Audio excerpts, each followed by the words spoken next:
विभागबाट महाधिवेशन केन्द्रित पहिलो पत्रकार सम्मेलन हामीले आयोजना गरेका छौँ। यसमा यहाँहरूले जुन उत्साहजनक उपस्थिति जनाउनु भएको छ, म पार्टीको तर्फबाट, प्रचार विभागको तर्फबाट सबै सञ्चारकर्मी साथीहरूलाई धन्यवाद भन्न चाहन्छु। यो महाधिवेशनको महत्त्वको बारेमा हामीले विज्ञप्तिमा केही कुरा उल्लेख गरेका छौँ। यहाँहरू सबैलाई थाहा छ, नेपालको कम्युनिस्ट आन्दोलन 70 वर्षभन्दा बढी, 7 दशकभन्दा बढी लामो समय हामीले बितायौँ र यो अवधिमा अनेक पटक विभाजन र दर्जनौं पटक एकताको श्रृङ्खलाबाट हामी यहाँसम्म आएका छौँ। नेपालको कम्युनिस्ट आन्दोलनमा मूलतः दुई खालका गलत विचारहरूसँग नेकपा एमाले जुझ्दै आएको छ। 2018 साल पछाडि विशेष गरिकन दक्षिणपन्थी अवसरवादसँग नेकपा एमाले जुझ्दै आयो र त्यसको एउटा विकसित रूप 2035 सालमा नेकपा मालेको गठन र 2047 सालमा त्यसलाई नेकपा एमालेको रूपमा एकीकरण प्रक्रियाबाट रूपान्तरण गर्यौँ हामीले। र त्यो क्रममा मूलतः हामी दक्षिणपन्थी अवसरवादसँग जुध्यौँ। त्यो दक्षिणपन्थी अवसरवाद कतिपय पार्टीभित्र पनि थियो र कतिपय अन्य पार्टीहरूमा थियो। र पछिल्लो दिनमा फेरि हामीले उग्र वामपन्थी अतिवादसँग वैचारिक र राजनीतिक सङ्घर्ष गर्यौँ।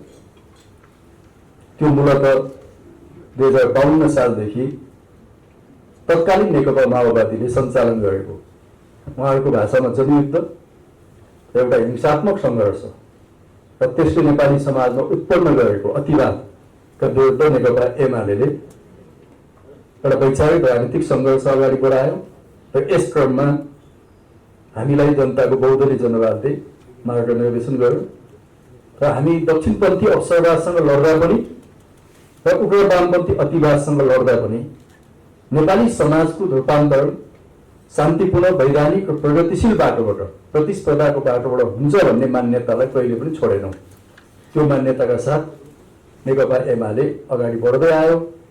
त्यस क्रममा 5औं राष्ट्रिय महाधिवेशनमा कमरेड मदन भण्डारीको अगुवाईमा यो कार्यक्रमको रूपमा अगाडि आयो। 6औं महाधिवेशनले त्यसलाई थप उचाइ दियो। 7औं महाधिवेशनले अझ त्यसलाई परिष्कृत गरेर अगाडि बढ्यौँ हामी। 8औं 9औं राष्ट्रिय महाधिवेशनसम्म आइपुग्दा जनताको बहुदलीय जनवादलाई कार्यक्रमको रूपमा मात्रै होइन, नेपाली क्रान्तिको एउटा सिद्धान्तको रूपमा हामीले स्थापित गर्यौँ। र अघि दशरथजीले भनेको प्रश्न यहीँनिर आउँछ। र अहिले हाम्रो पार्टीमा जुन गोदावरीमा सम्पन्न विधान राष्ट्रिय महाधिवेशनले पास गरेको राजनीतिक प्रतिवेदन छ, अध्यक्ष कमरेडद्वारा प्रस्तुत, कमरेड केपी ओलीद्वारा प्रस्तुत, त्यो प्रतिवेदनमा हामी सर्वसम्मत ढङ्गले त्यसलाई पारित गरेका छौँ। र त्यो प्रतिवेदन विगतका राष्ट्रिय महाधिवेशनहरूको उचाइमा प्रस्तुत भएको छ र त्यसलाई अझै परिष्कृत गर्ने काम यो विधान महाधिवेशनले गरेको छ। त्यसको सार के हो भनेर अघि हामीले दुईवटा कुरामा भनेका छौँ। वैधानिक, शान्तिपूर्ण र प्रतिस्पर्धाको बाटोबाट जनताको बहुदलीय जनवादलाई सुदृढ गर्दै समाजवादको आधार तयार गर्नु आजको हाम्रो मुख्य राजनीतिक कार्यदिशा हो। र यो कार्यदिशामा नेकपा एमालेभित्र आम सहमति छ भन्ने कुरा यहाँहरूले बुझिदिनु होला। म त्यो अनुरोध गर्न चाहन्छु। व्याख्या विश्लेषणमा जोड कोणमा अलिकति जोड कोणहरूमा कहिलेकाहीँ कुराहरू तलमाथि हुन सक्लान् व्यक्तिहरूको बुझाइमा, तर पार्टीको बुझाइ त्यही हो र त्यो बुझाइमा नै हामी एकमत छौँ भन्ने कुरा यहाँहरूको बिचमा म राख्न चाहन्छु। र यो 10औं राष्ट्रिय महाधिवेशनले यो बुझाइलाई अझ सुस्पष्ट गर्छ र विधान राष्ट्रिय महाधिवेशनले पास गरेका 3वटा प्रतिवेदनहरू, राजनीतिक प्रतिवेदन, सांगठनिक प्रस्ताव र विधान सम्बन्धी संशोधन प्रस्ताव जुन हामीले पास गरेका छौँ, यो 10औं राष्ट्रिय महाधिवेशनमा जानकारीको लागि त्यो टेबल हुन्छ। राष्ट्रिय महाधिवेशनको यो अधिकार, काम कर्तव्य अधिकारभित्र पर्ने कुरा हो। म त्यो कुरा यहाँहरूलाई राख्न चाहन्छु। अर्को कुरा, आज मुलुकमा जुन खालको एउटा राजनीतिक अनिश्चयको स्थिति पैदा भइरहेको छ, संविधान मिचिँदैछ। संवैधानिक अङ्गहरूमाथि एक किसिमले भन्ने हो भने कार्यपालिकाको हस्तक्षेप बढिरहेको छ। संवैधानिक अङ्गहरूमा स्वेच्छाचारिता बढिरहेको छ, अराजकता बढिरहेको छ। त्यसले एउटा संविधान र लोकतान्त्रिक प्रक्रियामाथि नै गम्भीर प्रश्नहरू उठेका छन् अहिलेको यो गठबन्धन सरकार बनेपछि। यस्तो स्थितिमा मुलुकलाई सधैँ राख्नु हुँदैन, किनकि हामीले 72 सालमा संविधान निर्माणसँगै जुन 3 तहको चुनाव गर्यो र नेकपा एमालेको नेतृत्वको सरकारले संविधान अनुरूपका थुप्रै कानुनहरू बनायो। संविधान अनुरूप नभएका कानुनहरू खारेज भए। प्रदेशलाई हामीले स्थापित गर्यौँ, स्थानीय तहलाई स्थापित गर्यौँ र सङ्घीयतालाई स्थापित गर्ने काम अगाडि बढायौँ र एउटा लोकतान्त्रिक स्थायित्वतिर मुलुकलाई अगाडि बढाइरहेको अवस्थामा आज बनेको गठबन्धनले यो प्रक्रियालाई भत्काइरहेको छ र एउटा आशलाग्दो अवस्था नेपालमा सृजना भएकोमा फेरि पनि एउटा पुरानै एउटा असंसदीय, अलोकतान्त्रिक र स्वेच्छाचारी शासन मार्फत राजनीतिक अस्थिरतातिर मुलुकलाई धकेल्ने प्रयत्न भइरहेको छ शक्तिहरूको स्वार्थमा। त्यसकारणले यो 10औं राष्ट्रिय महाधिवेशनले अब नेकपा एमालेको लागि मात्रै होइन, सिङ्गो मुलुकको निम्ति एउटा ताजा जनादेशमा जानु र जनताको अभिमत मार्फत फेरि एउटा लोकतान्त्रिक राजनीतिक स्थायित्वतिर मुलुकलाई फर्काउने जुन ऐतिहासिक काम हो, त्यो कामलाई हाम्रो महाधिवेशनले अझै ठोस ढङ्गले अगाडि बढाउनेछ। यहाँहरूले अघि उठाएका जिज्ञासामा म त्यो कुरा पनि राख्न चाहन्छु। अर्को कुरा उद्घाटन र नेतृत्वको बारेमा यहाँहरूले चर्चा गर्नुभयो। वास्तवमा नेकपा एमाले नै त्यो एउटा पहिलो पार्टी हो जसले आफ्नो राष्ट्रिय महाधिवेशनलाई 2 भागमा बाँडेको छ। यो हाम्रो लामो अनुभवबाट निकालेको निष्कर्ष हो। मलाई विश्वास छ कि अब क्रमशः अरू राजनीतिक दलहरूले पनि आफ्नो महाधिवेशनलाई यसरी नै सम्पन्न गर्दै जानेछन् भन्ने नै मलाई लाग्छ। त्यस अर्थमा एमाले यसको एउटा अग्रणी संस्थाको रूपमा स्थापित भएको छ। विधान राष्ट्रिय महाधिवेशन झन्डै 6000 प्रतिनिधिहरूको सहभागितामा लोकतान्त्रिक विधिबाट हामीले 3वटा दस्तावेजहरू सर्वसम्मत ढङ्गले पारित गरेका छौँ।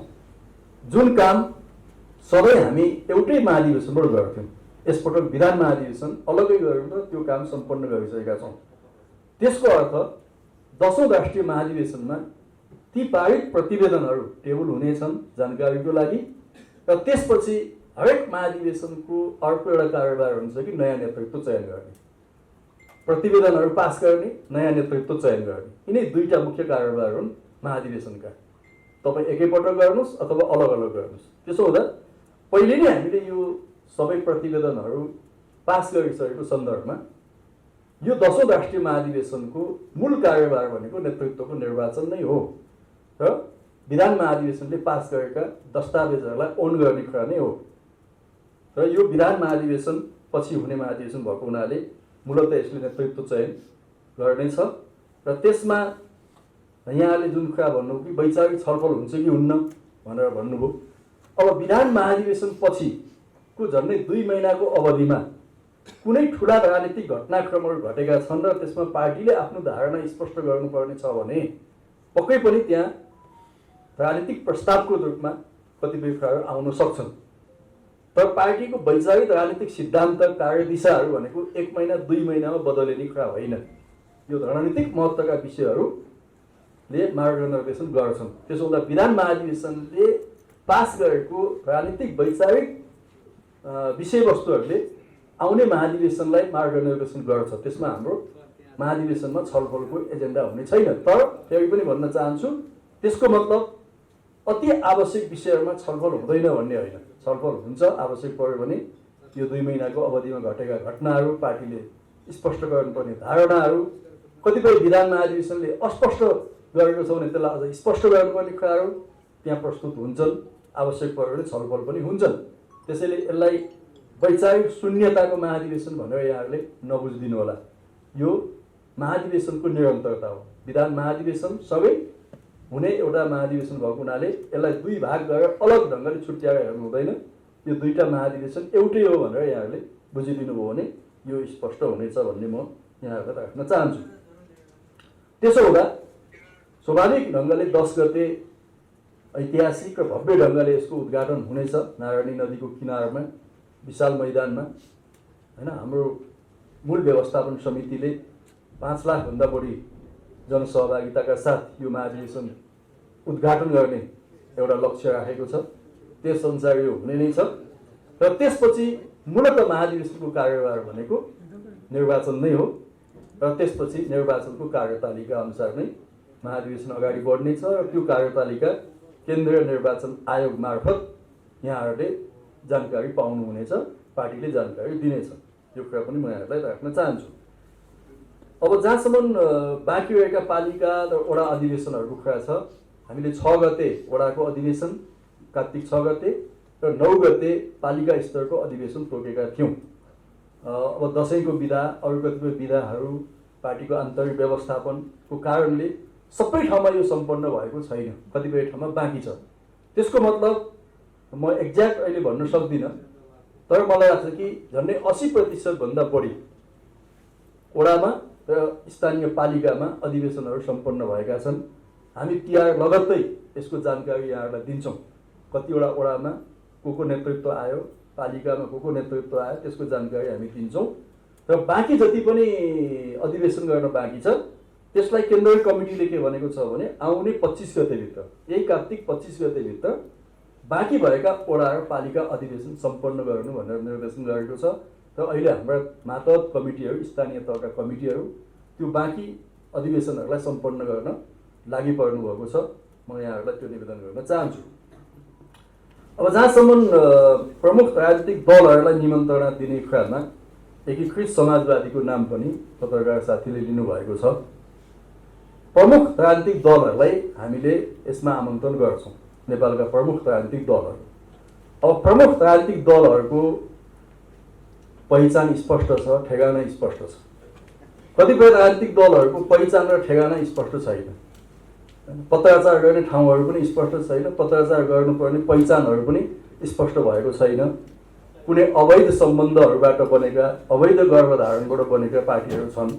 अब त्यस्ता पार्टीहरूलाई महाधिवेशनमा बोलाइरहनुपर्छ जस्तो मलाई लाग्दैन। पहिचान र ठेगाना स्पष्ट भएका प्रमुख राजनीतिक दलहरू यो महाधिवेशनमा भाग लिनेछन्। राजनीतिक शक्तिहरूको अवैध सम्बन्धहरूबाट बनेका राजनीतिक पार्टीहरूका नाममा बनेका समूहहरूप्रतिको हाम्रो धारणा त्यही हुनेछ। यहाँहरूलाई म त्यो राख्न चाहन्छु।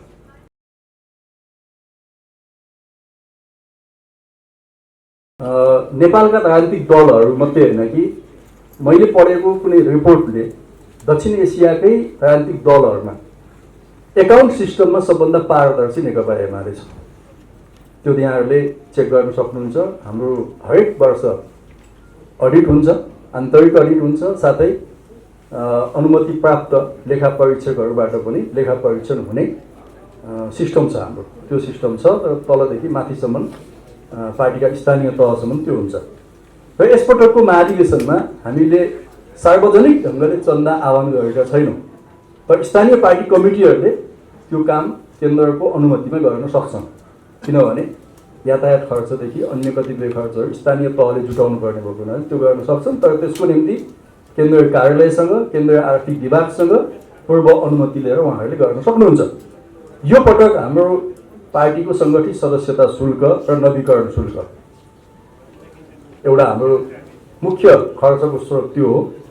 अहिले नै म भन्न सक्दिनँ, तर त्यसबाट नेकपा एमाले वार्षिक करोडौँ रुपियाँ केन्द्रीय कोषमा जम्मा गर्छ र त्यस बापत केही रकम प्रदेश कमिटीमा हुन्छ, केही रकम जिल्ला कमिटीमा हुन्छ, केही रकम तल स्थानीय कमिटीमा पनि हुन्छ र नेकपा एमालेको मूल आर्थिक स्रोत त्यो हो। दोस्रो, हामीले प्रतिनिधि शुल्कहरू राखेका छौँ। स्वतः प्रतिनिधि हुने जस्तो केन्द्रीय कमिटी, केन्द्रीय निकायबाट जो स्वतः प्रतिनिधित्व गर्नुहुन्छ उहाँहरूलाई 3000 प्रतिनिधि शुल्क तोकिएको छ र तल निर्वाचित भएर आउने प्रतिनिधिको निम्ति 2000 प्रतिनिधि शुल्क तोकिएको छ। र यो स्रोतबाट नै हामीले महाधिवेशनलाई सम्पन्न गर्छौँ। र मैले यहाँलाई निवेदन गरेँ कि स्वैच्छिक ढङ्गले आम पार्टी सदस्यहरूले स्थानीय तहको व्यवस्थापन गर्नुपर्छ। जस्तो चितवनमा बुटवलबाट गाडीहरू आउलान्, नेपालगञ्जबाट गाडीहरू आउलान्, झापाबाट गाडीहरू आउलान्, काठमाडौँबाट गाडीहरू जान्छन् होइन। यसको व्यवस्थापन सम्बन्धित तहको पार्टी कमिटीले गर्छ र त्यसका निम्ति पार्टी सदस्यहरूबाट स्वैच्छिक सहयोग आह्वान हुन्छ र मैले अघि निवेदन गरेँ कि त्यहाँका सम्बन्धित कमिटीहरूले केन्द्रको पूर्व अनुमतिमा केही आर्थिक सङ्कलनहरू गर्न सक्छन्। अब सरकारबाटै एमाले सबै ठाउँबाट बाहिर निस्क्यो भन्ने यहाँहरूको जुन छ त्यो त फ्याक्ट नै हो, त्यो होइन भन्ने कुरा होइन, त्यो फ्याक्ट नै हो। र संसदीय व्यवस्थामा यो कुनै राजनीतिक आग्रहले सरकार बन्ने अथवा विघटन हुने कुरा हुँदैन। संसदीय व्यवस्थामा संसदको गणितीय अवस्थाबाट यो कुरा निर्धारण हुन्छ। अघि हामीले विज्ञप्तिमा उल्लेख गरेका छौँ नेकपा एमालेको विभाजनका निम्ति कसरी अवैध धन्दाहरू भए, कसरी अवैध ढङ्गले लसपस गरिए विभिन्न ठाउँमा र नेकपा एमालेको विभाजनका निम्ति र नेपालका संवैधानिक अङ्गहरू समेत यस काममा परिचालित भए षड्यन्त्रमूलक ढङ्गले। त्यसकारणले सङ्घीय संसदमा, खास गरी प्रतिनिधि सभामा र प्रदेश सभामा गणितहरू हेरफेर भए। त्यसकारणले नेकपा एमाले सरकारभन्दा बाहिर छ र आज सबै ठाउँमा प्रमुख प्रतिपक्षी दलको हैसियतमा नेकपा एमाले छ। प्रतिनिधि सभामा, राष्ट्रिय सभामा सबैभन्दा ठुलो दलको रूपमा आज पनि हामी कायम छौँ र अधिकांश प्रदेशमा पनि सबैभन्दा ठुलो दलको रूपमा हामी कायम छौँ। यो घटनालाई एउटा संसदीय प्रक्रियाको रूपमा बुझेका छौँ। तर यो घटना उत्पन्न हुनुको पछाडिका राजनीतिक षड्यन्त्रहरू के थिए भन्ने पनि नेकपा एमाले बुझेको छ। त्यो राजनीतिक षड्यन्त्रका कारणले नेकपा एमालेलाई जुन धक्का लागेको छ, यो महाधिवेशनले त्यो धक्कालाई शक्तिमा बदल्ने अठोट गर्छ र अब धेरै समय कुर्नु पर्दैन। नियमित प्रक्रियाबाटै चुनाव भयो भने पनि फागुन चैतमा स्थानीय तहको चुनाव र आउने मङ्सिरमा संसदीय चुनाव हुनुपर्छ। प्रदेश र सङ्घको 1 वर्ष हो बढीमा। यो धक्कालाई महाधिवेशनले स्वीकृतिको रूपमा बदल्दै यो 1 वर्षभित्र हुने सबै तहको निर्वाचनमा नेकपा एमालेको वर्चस्वलाई पुनर्स्थापित गर्ने र सबै तहमा लोकप्रिय जनमतसहित बहुमत प्राप्त गर्ने त्यो अठोट महाधिवेशनले गर्छ र नेकपा एमाले फेरि एउटा लोकतान्त्रिक विधि प्रक्रिया र प्रतिस्पर्धाबाट सत्तासीन हुन्छ भन्ने कुरा यहाँहरूलाई म राख्न चाहन्छु।